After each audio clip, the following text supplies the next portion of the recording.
અને ઘણીવાર શું છે, સત્સંગમાં જૂના હરિભગત હોય ને પાછા આપણે રાજી રહેજો માથું કાઢી ગયા હોય. તે બિચારા નવા કોક હરિભગત આવે, અરે તને ન આવડે આગી જા, તને ન આવડે આગી જા. હવે બિચારા નવા માણ સત્સંગમાં જોડાતા હોય અને તમે આઘા જાવ કરો તો બીજા આવે કોણ? તમે ને તમે 5 જણા રહ્યો, લો ઉતાર્યા કરો ફૂલ.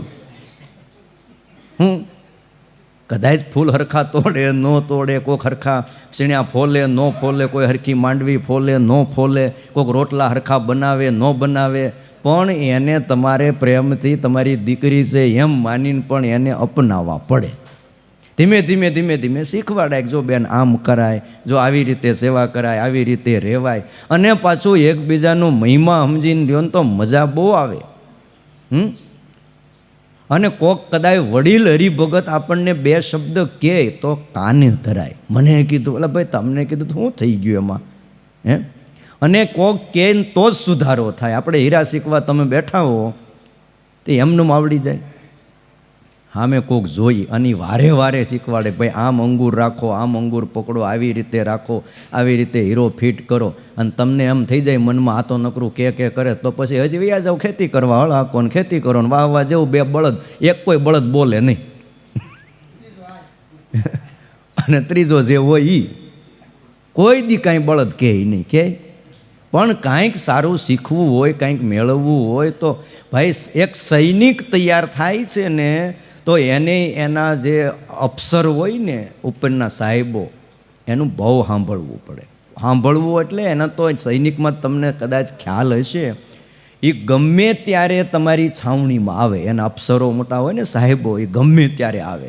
રાતનો 1 વાગ્યો હોય, 1:30 વાગ્યો હોય, 2 વાગ્યા હોય, કે આમ તમે શિયાળાની કડકડતી ઠંડીમાં ગમે ત્યાં હુતા હો, પણ એટલો સૈનિક ભારતનો તૈયાર છે, ખાલી અફસરનો બૂટનો અવાજ આમ ટક થાય ને ત્યાં ઊભો થઈ ગયો હોય. તમે વિચાર તો કરો, એના બૂટનો અવાજ આખો જુદી પ્રકારનો, એના બૂટે જુદી પ્રકારના હોય. એ ખાલી આમ પગ મૂકે ને ત્યાં સૈનિક ઊભો થઈ જાય. અને એવા હોય ને એ જ ત્યાં ટકે. બાકી મારીને તમારી જેમ 2 ગોદડા ઓઢીને સૂઈ જાય, ગમે એટલા હોરન વગાડો તોય ઉઠે નહીં. એનું કામ છે? બોલો, તમારું કોઈને થવું જ સૈનિક નથી થવું? બોલો, કઠણ કામ છે. એટલા સજાગ હોય છે. એટલે જો એ સૈનિક એટલા સજાગ છે, એની કેટલી આકરી કસોટીઓ લેવાય છે. હા, એને કેટલા દિવસ સુધી તો ભૂખ્યા રાખવામાં આવે છે, ભૂખ સહન કરતા શીખવાડે. અને જમાડે એટલે મારીને જમાડે, ઉલટી કરાવી નાખે એટલું ખવડાવે, કઢાવી નાખે, વળી ખવડાવે, વળી કઢાવી નાખે. બધી પ્રકારની પ્રેક્ટિસ કરાવે. ત્યારે એક સૈનિક તૈયાર થાય. એમ સ્વામિનારાયણનો સત્સંગી એમનું તૈયાર નથી થતો. બાઈ હોય કે ભાઈ, એણે સહન કરવું પડે, ભેડામાં રહેવું જોઈએ. એકલા નહીં. અમુકને એવું હોય એકલા જ કામ કરે. એમ નહીં ભાઈ, બધા હારે મળીને કરીએ, શું વાંધો? અને જલ્દી કામ પતે કે નહીં? એકલા કરો તમારે બધું એકલા માથે આવે. આ ફૂલ પોરવે બધા ભેગા મળીને પોરવે જલ્દી પોરવાઈ જાય. પણ બધી એક જણ વિચારે હું એકલો પોરવી દઉં, પોરવો 9 વાગ્યા લાગી. બીજું પછી હાર હરખો થાય નહીં. એક બાજુ ઉતાવળનો કોઈ પાર નહીં, એક બાજુ એમ થાય કે આ બાપા હવારના પોરમાં આટલા બધા ફૂલડા ક્યાંથી વીણી આવ્યા? એટલે આના કરતાં ભેગા મળીને કરી કામ કેટલું સારું થાય કયો. એટલે ભગવાનના ભક્ત એ વિચારું વાત એ કરતો હતો કે એ સોનબાઈએ કીધું કે બા થાળ મારે કરવો છે, પણ ગંગામાં કે તને ન આવડે. મૂળ ગંગામાંને એવું કે ભગવાન મારા હાથનો થાળ જમે એમ. અને આ વચ્ચે ભાગ પડાવવા ક્યાં આવી? એને કોઈ એની યારે ઈર્ષા કે અદેખાય એવું નહીં, પણ કે હું જમાડું છું ને તું વચ્ચે ક્યાંય? અરે પણ બા તમે રોજ જમાડો છો, તમે જૂના હરિભગત, થોડોક મને લાભ આપો તો. તો તારા હાથનો થાળ ભગવાન ન જમે. બીજું કેવું હું? તે સોનબાઈ મૂંઝાણા. એમાં શ્રી હરિ પધાર્યા ને તે સોનબાઈ રડી પડ્યા કે દીકરી કેમ રડે છે? તો કે મહારાજ તમે આજ મારે ગામ પધાર્યા ને મને એમ થયું કે હું તમને થાળ કરીને જમાડું. તો કે જમાડીને એમાં હું વાંધો? કે ભગવાન એ તો ભગવાન છે, પણ મહારાજ ગંગામાં ના પાડે છે તને ન આવડે થાળ. કાંઈ વાંધો નહીં, તું થાળ બનાય હું બપોરે તારે ત્યાં જમવા આવીશ. અને સોનબાઈ રાજી થઈ ગયા અને થાળ બનાવ્યો અને બપોરનો સમય થયો અને શ્રી હરિ આજ તો વહેલા આવી ગયા. રોજ તો હું છે 12 વાગે આવે, આ તો 11 વાગ્યામાં વહેલા આવી અને સોનબાઈને ત્યાં ઓસરીમાં બેસી ગયા અને સોનબાઈએ થાળ પીરસ્યો અને ભગવાન થાળ જમ્યા. હવે થાળ જમી રહ્યા અને અડધો કલાક થયો હોય છે ત્યાં પાર્ષદ દોડતો આવ્યો. અરે મહારાજ, ગંગામાએ મને મોકલ્યો છે, થાળ તૈયાર થઈ ગયો છે, તો તમે જમવા માટે પધારો કે. ત્યારે શ્રી હરિ કે તું અને તારી માં બે થાળ જમજો કે. અમે થાળ જમી લીધો છે, ગંગામાને કહેજે જા. ક્યાંક ક્યાંક મહારાજ દેખાડતા કે અતિ ઓવર છે ને એ કોઈ વસ્તુ હારી. તમારો ભાવ છે, તમારી ભક્તિ છે, એમ ભક્ત તો અનેક છે, ભગવાન એક છે. અમ જેવા તમને અનેક, પણ તમે અમારે એક છો. અને એક હોય અને અનેકના ભાવ પૂરા કરે. હવને લાભ દેવો જોઈએ, હવનો વારો આવવો જોઈએ બધી જગ્યાએ. આમાં એવું નહીં, જો આ બધા હાર પહેરવામાં છે ને પછી આપણે જૂના હરિભગત થઈ ગયા હોય ને બહુ હાર પહેર્યા હોય, પછી નવા હરિભગત આવે એને જરાક ચાન્સ આપવો જોઈએ. પછી નકરા પછી જ્યારે હોય ત્યારે ફલાણા ભગત એકના એક. ભાઈ તમે થાક્યા નથી? તમારે સામે જ કહેવું જોઈએ ભાઈ હવે નવા જે હરિભગત આવ્યા એને બિચારાને ભગવાનનો પ્રસાદીનો હાર મળે, મોટા સંતના આશીર્વાદ મળે. અરે એનું જીવન પણ ઉર્ધ્વગામી બને અને એ પણ અધ્યાત્મ માર્ગે આગળ વધે તો જરાક રસ્તો દેવો જોઈએ. અને રસ્તો ન આપવાથી કેવી રીતે આગળ વધે? તમને ખબર છે આ સંસારમાં એક ઝાડ નીચે બીજું ઝાડ પણ વધતું નથી. વાવી જોઈજો લ્યો. શું કામ ન થાય? કારણ કે ઓલો આ જ્યાં હોય ને માથે ને માથે માથે ને માથે, એટલે ઓલું બિચારું વધે જ નહીં. કાં તો મુરઝાઈ જાય ને કાં તો બિચારું એમનું જે હોય એટલું કદ એમનું રહે. એમ સંસારમાંય એવું છે કે તમે અમુક સમય સુધી બધા વ્યવહાર કર્યા હોય, સૌને મળ્યા હોય, હળ્યા હોય, વરા પ્રસંગ બીજે ગયા હોય, પછી અમુક ઉંમર થાય પછી તમારે શું કરવું પડે? આમ જરા આઘું થઈ જવું જોઈએ. તો છોકરા ક્યાંક વ્યવહારમાં જાય, હળે મળે તો એને ખબર પડે કે આવી રીતે પ્રસંગમાં જવાય, આવી રીતે બોલાય, આવી રીતે બેસાય, આવી રીતે વ્યવહાર કરાય. એ ક્યારે ખબર પડે? પણ આપણે તો અહીંયા એવું મરી જાય ને પછી છોકરાને નંબર લાગે. હે એ એક પેઢી પૂરી પછી એ એના બાપા એ પ્રમાણે હાલ્યા હોય. છોકરા કે હજી અમે માંડ હજી સેટ થયા છે ને તું ક્યાં અત્યારમાં પોરમાં. એટલે થોડુંક હટી જવું જોઈએ અમુક પ્રસંગમાં, ધીમે ધીમે. એમ નથી કહેતા કે ભાઈ આપણે હાવ બ્રેક મારી દઈએ, બ્રેક ન મરાય, એમાં પાછી ગાડી ઉલ્લી જાય. અમુક જગ્યાએ ધીમે ધીમે ધીમે એને ટ્રેન કરાય. હા, પણ અમુક ઘરમાં અમુક વાતાવરણ જેવું હોય એને એક જ શબ્દ પેટર્ન હોય, તને ન ખબર પડે. તો હવે છોકરાને ઘરે છોકરા થઈ ગયા હોય તો એને ખબર ન પડે. ખબર તો આમને નથી પડતી પણ એમ કહેવાય નહીં. લાંગણોજમાં શ્રી હરિ એકવાર પધાર્યા હતા ને ત્યાં બીજા એક ભક્ત હતા, અમૃતબાઈ એનું નામ. ઢળતી સંધ્યાએ ઉત્તર ગુજરાતનું ગામ છે. શ્રી હરિ લાંગણોજ પધાર્યા. અમૃતબાઈના ખોરડે પાર્ષદ ડુંગરજી તેદી હારે હતા અને આંગણામાં આવીને ઊભા રહ્યા. બાઈએ દર્શન કર્યા. ત્યાં તો હરખ ઘેલી થઈ ગઈ. સાડલાનો છેડો પાથરી અને પંચાંગ પ્રણામ કર્યા. આગળ આપણે કથા આવી ગઈ. બહેનો માટે પંચાંગ પ્રણામ છે. અને આ ભારતની સંસ્કૃતિ છે. ભગવાનને જોવે, સંતને જોવે, કોઈ મોટા પુરુષને જોવે ત્યારે ભારતીય નારીઓ હેઠે બેહી સાડલાનો છેડો પાથરી અને પંચાંગ પ્રણામ કરે અને ત્યાંથી ચરણ રજ લઈ અને માથે ચડાવે અને બોલ્યા, સાંજની વેળા થઈ છે, લ્યો મહારાજ હું થાળ બનાવી લાવું, તમે જમો. શ્રી હરિ કે અત્યારે અમારે રોકાવું નથી, છેટા જવું છે અને વાળું કરવા જો અહીંયા રહીને તો રાત ઉતરી જાય. એટલે અત્યારે પંથ કપાઈ જાય એટલે અમે નીકળશું. બહુ કરી બાઈ પણ ભગવાન ચાલી નીકળ્યા. અમૃતબાઈ કાકલુદી કરતા રહ્યા અને શ્રી હરિ માણકી ઉપર ચડીને ચાલતા થઈ ગયા. અમૃતબાઈએ ફળિયા સુધી આડા ફરી દાખલો બહુ કર્યો પણ છતાંય ભગવાન ચાલી નીકળ્યા.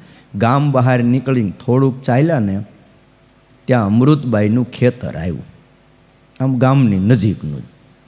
એની વાડીએ ઘોડી થંભાવી અને વાડીમાં ઉતર્યા. ડુંગરજી પણ મૂંગા મૂંગા ઘોડેથી ઉતર્યા ને કાંઈ બોલ્યા નહીં. પાર્ષદ છે કે આમાં કાંઈ બોલાય નહીં. અને પછી હળવેકથી કીધું, મહારાજ હા. અને શ્રી હરિએ કીધું, લા ડુંગરજી, આપણે આજની રાત અહીંયા રહી તો? ડુંગરજી મનોમન કે પ્રભુ જે કરવું એ કરો. પણ મહારાજ આ ભૂખ્યા પેટે વગડામાં રાત જાય એમ નથી. અને ઠંડી કે મારું કામ, અને વાડીઓમાં ઠંડી બહુ લાગે તો. અને ઓલી પટલાણી બિચારી ભાવથી આપણને રાખતી હતી તો ન્યા રોકાણા નહીં અને અહીંયા રોકાણા. એ સમયે પડખે વાડીએ કોઈ પાડોશણ બાઈ લીલા ઘાસનો ભારો લેવા માટે આવેલી ત્યાંથી નીકળી અને એણે જોયું કે અમૃતબાઈના ખેતરમાં 2 ઘોડેસવારો ઉતર્યા છે અને એ માથા ઉપર 3 છોગાની પાઘ બાંધી હોય. બાઈને ખબર પડી ગઈ આ તો અમૃતબાઈના ભગવાન લાગે છે. એટલે પાડોશણે આવી અને ઘરે અમૃતબાઈને વાત કરી કે એટલે એ કેમ બેઠી છો? તો કે પ્રભુ મારા ઘરે આવ્યા પણ જમ્યા વગર નીકળી ગયા એટલે ક્યાંય ચેન પડતું નથી. અરે મૂંઝાશો હું, તારી વાડીએ 2 ઘોડેસવારો કે ઉતર્યા છે ને એમાં એ માથા ઉપર 3 છોગાની પાઘ બાંધી તેને શ્વેત વસ્ત્રો પહેર્યા હતા. એ જ તારા ભગવાન કે બીજા? તો કે એ જ. તો કે એ તારી વાડીએ ઉતારો કર્યો છે. અને અમૃતબાઈ ઊભા થઈ ગયા હો. અને ભાઈ આંખમાં આંસુ આવી ગયા, આંસુના તોરણ બંધાઈ ગયા. અને પછી રાત્રે નાઈ ધોઈને આખી રાત એમ કહેવાય થાળ તૈયાર કર્યો. થાળ તૈયાર કર્યો. અને જૂનો જમાનો ભાઈ, બીજું તો ત્યાં થાળમાં કરે હું? ઘઉંના લોટની હાથે વણેલી સેવ પહેલાં બનાવતા અને ડબ્બા ભરી રાખતા. કોઈ મહેમાન આવે ત્યારે ગરમ પાણીમાં એને બાફી નાખે અને અંદર દળેલી સાકર છે અને ઘી આ નાખીને જમતા. એ તમે સેવ જમો ને તો એના જેવો સ્વાદ બીજે આવે નહીં. અને ખાટલા ઉપર હૂકવી હોય પાછી. બોલો, આવું બધું હતું. હવે તો એવું કોઈને આવડતું નથી ને કોઈને ટાઈમે નથી ને કોઈને કરવું નથી. બધાને રેડીમેડ દુકાને જ લઈ આવવું છે. મળે જ છે બધું. શું કામ આપણે કાયસ કરવી? બોલો. હમણાં એક ગુરુજી પાસે એક હરિભગત આવ્યો, કહેતો હતો, સ્વામી આ હું હવારના પોરમાં 7-8 જણાને હાર પોરવા બેહાર્યા છે. હાર મળે જ છે રંગોલી ચોકડીએ.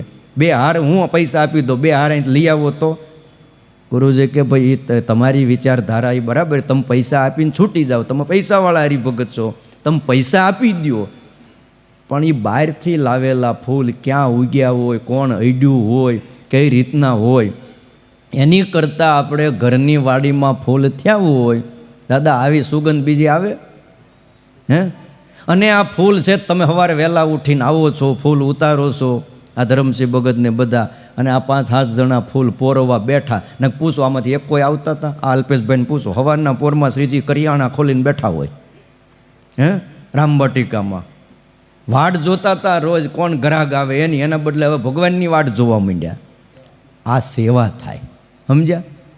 વસ્તુ તો બધી મળે જ છે. ઘણીવાર ઘણા કે તમે હાથે શું કામ કરો? એટલે ભાઈ આ જાતે નથી, આ એક સેવા છે. ગુણાતીતાનંદ સ્વામી જૂનાગઢના મહંત હતા. 40 વર્ષ મહંતાઈ કરી, પણ હાવણનો હાથમાં લઈને રોજ સવારે વહેલા ઉઠી 5 વાગ્યામાં ફળિયું વાળી નાખતા. હરિભગત બધા આવે ને ત્યાં તો ગુણાતીતાનંદ સ્વામીએ પોતે ફળિયું વાળી નાખ્યું હોય. અને એમાં એકવાર ફળિયું વાળતા હતા, તરણેતરના મહંત મળવા માટે ખબર નહીં વહેલા આવી ગયા. તે કાસડો વાળ્યો હતો અને ધૂળ શરીર. તેથી ત્યાં ધૂળે જતી ફળિયામાં ત્યાં ક્યાં કોઈ બ્લોક પાથરતા? તો આ તો હમણાં નીકળ્યું બધું બ્લોક પાથરો ને આ કરો ને ડામરના રોડ. બાકી કાચું ધૂળવાળું જ બધું હતું. ફળિયા એવા હતા, ધૂળે જ ઉડે, ડમરી જ ઉડે. અને પાણી પાય તો કેટલું છાંટે ત્યાં હાંડા ભરીને, એ મેળ જ ન ખાય. તે ધૂળ શરીરને ફળિયું વાળતા હતા. મહંત આવ્યા, હવે મોટે આમ 5 ફૂટની કાયા. मेरे को यहाँ के महंत को मिलना है कि हिंदी में आओ पाचा, महंत जी को मिलना है साधुराम, महंत कहाँ पे है? એટલે ગુણાતીતાનંદ સ્વામી એની હામું જોયું, હાવણો હાથમાં. महात्मा जी सामने जो लकड़े का सभा मंडप दिखता है ना, हाँ, वहाँ जाके बैठिए, मैं महंत को वहाँ भेजता हूँ के। अब पोते ज महंत से हो ये न्या मोकल्या सभा मंडप में तरणेतરના महंत न्या आवीने बैठा। थोड़ी वारे गुणातीतानंद स्वामी हावरणो एक बाजू मूकी, हाथ पग धोई અને આવીને ત્યાં એક ગાદી તક્યો હતો, ત્યાં આવીને બેઠા. એટલે વળી પાછા ઓલા તરણેતરના મહંતે સામું જોયું. मैं तुम्हें कहता हूँ कि महंत से मिलना है. तो कि महात्मा जी हूँ ज महंत छूँ. ત્યાં તો આંખો ચાર થઈ ગઈ. क्या बात करते हो, तुम महंत हो? अरे अभी हाथ में झाड़ू लेके सफाई करते थे वो सफाई वाले. तो कि हाँ महंत जी અમારે અહીં છે ને વાળે એ મોટા. હું તો અહીંયા તો જે હાથમાં હાવરનો લઈને વાળે અને સેવા કરે એ મોટા, બાકી ખાલી એમને બેઠા રહે એ મોટા નથી. તરણેતરના મહંત જોઈ રહ્યા. ઓહો. પછી ઘણી વાતો થઈ, સત્સંગ થયો અને પછી કીધું કે હમારે વહાં ગદ્દી પે કોઈ ટીકતે નહીં હે કે આનું કંઈક કરો. સ્વામી કે હું અહીં 40 વર્ષથી છું. તો અમારે यहाँ ટીકતે તો શું તકલીફ છે? તો કે ભાઈ થોડોક સમય થાય ને એટલે ચેલો પતાવી જ દે છે. મહંતને કે હવે ગાદી ખાલી કરો, પછી અમારે બેહવું કે નહીં? હે ત્યાં ગુણાતીતાનંદ સ્વામી એમની પૂજા મગાવી, ઝોળી હોય ને પૂજા પેટી એ મગાવી, એમાંથી બધી વસ્તુ બતાવી, પૂજાની મૂર્તિ અને તિલક કરવાનો, ચાંદલો કરવાનો તિલક્યું એ લાકડાનું, ભગવાનને ધરાવવાનું પાત્ર એ કાષ્ટનું, જમવાનું પાત્ર હોય તો એ કાષ્ટનું. સ્વામી કે અમારી પાસે જો આટલી સંપત્તિ છે, આમાં અમારો ચેલો અમારી પાસેથી લઈ હું જાય કે અને તમે આ જો હોનાના કડા પહેર્યા છે ને હોનાના ચેનો ને આ બધું પહેર્યું છે, હવે એ શિષ્ય રહેવા દે? હે ગળું કાપી જ નાખે ને. આવા હવે શેરના કડા પહેર્યા હોય કાંડું ન કાપી નાખે? અને આમ તમને દેખાય આજે પણ અમુક અમુક તમે જાઓ તો આમ તો આપણને એમ થાય કે આ સાધુ છે કે સંસારી? હે એટલા હોનાના ઘરેણા પહેર્યા હોય, 5-5 કિલો તો હું માંડ બોલી શકું, મને ટાઈટ ચડી જાય પછી. બોલો એવા છે, તમને બતાવું ના હોનાના જાડા નકરા ગોળ નકરા ચેન પહેર્યા હોય, આપણને એમ થાય કે ઓહો હોનાનું સિંહાસન પાછું. તો પાછું નામ પડી જાય એનું પાછું, હે ગોલ્ડન બાબા. લ્યો બોલો. એટલે કહેવાનું કે આ કાંઈ મોટાઈ નથી, એ એણે માની છે પણ હકીકતમાં સારું ન લાગે. સાધુની પાસે જેમ જેમ સંપત્તિ ઓછી થાય એમ એમ એ મહાન બને. ગ્રહસ્થમાં એવું છે કે જેમ જેમ સંપત્તિ આવે એમ એનું સ્થાન ઊંચું જતું જાય, અને આની પાસેથી જેમ જેમ ખાલી થતું જાય એમ એમ એની અંદર ઐશ્વર્ય, સામર્થ્ય, પ્રતાપ આવતો જાય, અને જેમ જેમ બીજું આવે એમ આવ્યું જાય. કયો એટલે ડાયા માણસોએ વિચારું વાત એ કરતો હતો. શ્રીહરિ ત્યાં વાડીએ રોકાણા છે અને એ લાંગણોજના અમૃતભાઈએ સેવ બનાવી. હો કથા બહુ લાંબી છે, અત્યારે પૂરી થાય એમ નથી. કેમ કરશું દાદા? તમારે ગાડી ચૂકાઈ જાય ને પછી, પણ આ બીજા વલ્લભ ભગતને ચૂકાઈ ન જાય તઈ 2 મિનિટ વાત કરી લઈને, અધૂરી વાતમાં પછી મજા નહીં. હારે દહીંનું દોણું, દૂધ, ઘી, સાકર આ બધું લીધું. સેવની અંદર કોઈ દૂધ ભાવે, કોઈ દહીં લેતા, જે કાંઈ કરતા હોય એ દૂધ ને દળેલી સાકર. હવે અંધારું, રાતમાં વહેલા સવારે એ રાતે રસોઈ બનાવી હતી અને સવારમાં વહેલા એ હુંડલામ બધું મૂકી અને નીકળ્યા. હવે અંધારું, દીવા કર્યા હોય ને એમાં હું દેખાય પડખે ઝારની ટોપલી ભરી હતી, દળેલી ઝારનો લોટ હતો, ઝારનો લોટ. હવે એને એમ કે હાકર દળેલી અહીં મૂકીશ ટોપલી, એ બાજુમાં રહી ગઈ અને ઝારનો લોટ આવી ગયો, ટોપલીમાં ગોઠવી દીધો. એ પ્રેમમાં મારી વાડીએ ભગવાન આવ્યા, મારી વાડીએ ભગવાન આવ્યા ને હવે એ ઘેલાયા થઈ ગયા હતા, ભાન રહ્યું નહીં અને હાલતા થઈ ગયા. અને ભાઈ વાડીએ આવીને હાથ કર્યો, એ કોણ છે આંબા નીચે? આમ હાથ કર્યો દૂરથી. હો તો કે એ તો અમે છીએ. અરે એ કોણ? ઓળખાતા નથી, ઓળખાણ તો પાડો, કાંઈ નામ ઠામ કરું. એટલે બાઈએ હજી મહારાજને ઓળખા નથી એમ જાણીને અમૃત આ ડુંગરજી પાર્ષદ હતા, એણે કીધું કે ભાઈ હું અને આ શ્રીજી મહારાજ છીએ કે. એટલે અમૃતભાઈ ત્યાં આવીને કીધું, આ ઊભા રહ્યા એટલે કીધું આટલી વહેલી પરોઢે આ માથા ઉપર શું લઈને જાઓ છો? હવે એ જમાનામાં દી ઉગતા શરૂ થાય ને એ પહેલાં લગભગ ઘરના કામ પતી જતા, તમને ખ્યાલ હોય. અને હવે તો એવું છે દી માથે ચડે ને તો એ તો આંખો ચોળતા ચોળતા ઊભા થાય. હા, એ બહુ વાત નહીં કરતા, નકર ખાવા નહીં દે કોઈ થાય.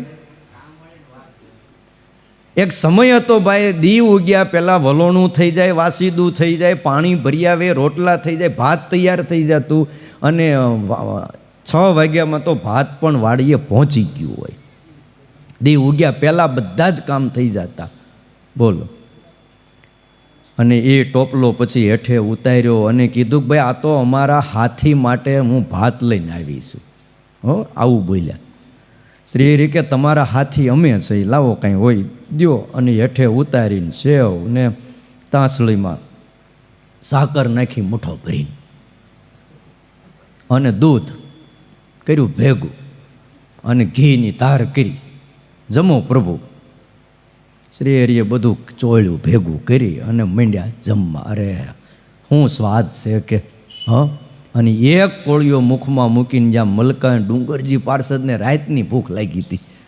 હા, એને અંદર કાંઈક થાય કે આ જમવાનું ક્યારે પૂરું થાય ને મારો નંબર લાગે. અને આ તો ભગવાન અંતર્યામી જાણી ગયા. મહારાજ કે બહુ સ્વાદિષ્ટ છે. તો એ આખી તાંળી જમી ગયા. વળી પાછી સેવ પીરસીને લ્યો પ્રભુ, આ મોળી નહીં ભાવે, લ્યો હાકર. આમ કરીને ખોબો ભર્યો, આમ કરી હાકર રહેવા દો, ડાયાબિટીસ થઈ જાય, હાકર રહેવા દો. તો ના ના પ્રભુ, મોળી સેવ ભાવતી છે કે? હવે એને ખબર નથી આ ઝારનો લોટ છે, આ ન ખવાય. પણ હવે હાકરનો ભાવ. મહારાજ ના પડે તું રહેવા દે, હાકર બહુ ન ખવાય. નહીં, મોળી સેવ અમારે ત્યાં ખવડાવવાનો રિવાજ જ નથી. અને ભાઈ મુઠ્ઠો ભરીને હાકર નાખી. ત્યાં ડુંગરજી પાર્ષદ કે પીરસવા દો ને કે પણ બેનનો કેટલો ભાવ છે, તમે ના પાડો છો, પણ પછી હું બેઠો છું ને વધે જ મને કહેજો કે. શ્રી હરિ કે ઊભો રહે, તું આ ખા પછી ખબર પડશે. હે, અને એ પ્રભુ જમી રહ્યા. ને પછી તાંહળી હતી ને આપી ડુંગરજીને. અને પાછું કીધું, જો એ અમૃતભાઈ, આ મારો પાર્ષદ છે ને જરા હાઢોડો છે. હો, જરા હાઢોડો છે એટલે જરાક એને ધ્યાન રાખજે અને થોડું હાકર વધારે દેજે કે. ત્યાં તો મલકાણો ડુંગરજી, વાહ પ્રભુ વાહ, મારું ધ્યાન રાખે છો. અને એ સેવ ને ભાઈ દૂધ ને એ હાકર તો તમે જાણો ઝારનો લોટ છે. હજી ત્યાં વાડીએ અંધારું છે, ન્યાય પાછું કોઈ જોતું નથી શું છે. હે, અને એ હાકર પીરસીને ડુંગરજી બેહી ગયો પલોટી વાળીને કે બસ આજે નિરાતે જમવું છે. પણ ભાઈ પહેલો કોળિયો જ્યાં મોઢામાં મૂક્યો ને ત્યાં તો બકારી છૂટે. હવે કાચો ઝારનો લોટ અને સેવે પાછી મોળી હોય, તમને ખબર જ હોય ઘઉંના લોટની. ત્યાં તો મંડ્યા ઉબકા થવા. હ, એટલે અમૃતભાઈ સામું જોઈને કે કેમ ભગત આમ કરો છો? ત્યાં વળી બોલ્યા, મેં નહોતું કીધું તને હાઢોડો છે, થોડી હાકર નાખ. ડુંગરજી કે પણ મહારાજ રહેવા દ્યો, આ ન ખવાય કે. હ, કેમ શું થયું? તઈ અમૃતબાઈને ખબર પડી, અરે જરા જોતો ખરી કે આમાં આ ઝારનો લોટ છે, હાકર નથી. અને અંદર થયું, ઓહો, મેં ભગવાનને ઝારનો લોટને સેવ ખવડાવી દીધી. શ્રી હરિ કે તારો ભાવ કેવો હતો? તો હાકરનો. બસ અમને હાકર કરતાં પણ તારી આ સેવ મીઠી લાગી છે. એટલે વાલા ભક્તજનો વાત એ છે કે ભગવાન છે ને એ ભાવના ભૂખ્યા છે. ભગવાનને માટે જે થાળ કર્યો હોય એ ભગવાનને અર્પણ કરી અને પ્રેમથી એ થાળ જમાડવો. જો વિશેષ કથા છે, આપણે આવતીકાલે સાંભળશું. સહજાનંદ સ્વામી મહારાજની જય.